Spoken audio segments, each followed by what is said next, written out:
Hi, this is Juliana Kenny here at the IT Expo West 2010.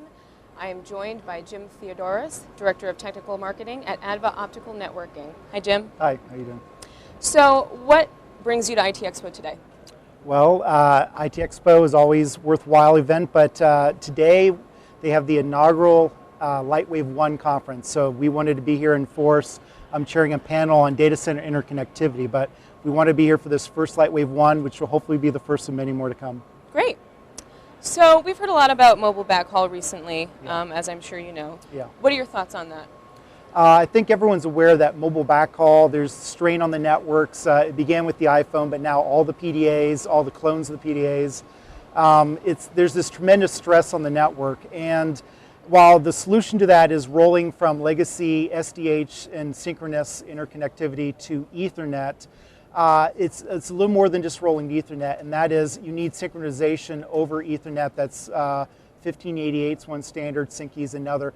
But the key is not just providing that synchronization, but also having the test and bring up tools to know that that network is good. And so as mobile operators have rolled to Ethernet to solve this mobile backhaul crunch that they're seeing in all these drop calls and slow response, especially in venues like this where there's so many users, they've realized they need a whole solution to that, including the test bring up and the ability while in service to know that that link's good.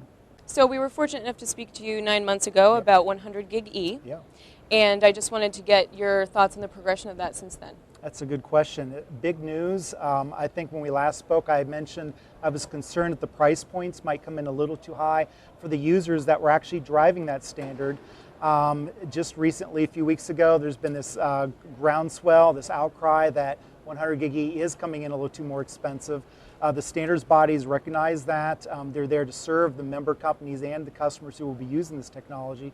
So they're going back, they're looking at alternative ways of filling in a gap between the shortest reach 100 gig E protocols that were developed for inside of data centers and the very long haul 1200 kilometer variants of 100 gig E. Fill that gap in between there so that they can have something a little bit where the price is a little bit more bearable. And that's, I think, it's just a small hiccup in the road. We'll get to 100 gig E, but obviously we have to get there at a price point that makes sense for the end customer.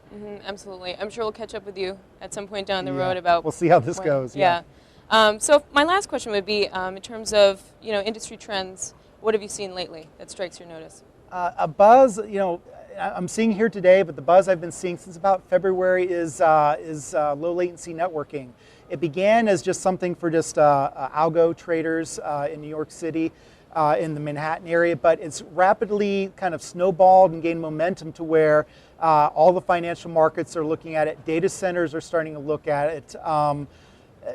Core networks are beginning to look at it. People are realizing that latency is just another parameter, just like speed and cost. It's one other thing, and the lower is better. It's not just for the algo traders. And I think we're going to see a lot of more activity in making networks not just fast, but also less laggy as well. Great. Well, thank you so much for joining me today. Thank you for the invitation. Once again, this is Jim from Adva Optical Networking. Thank you so much. Thanks.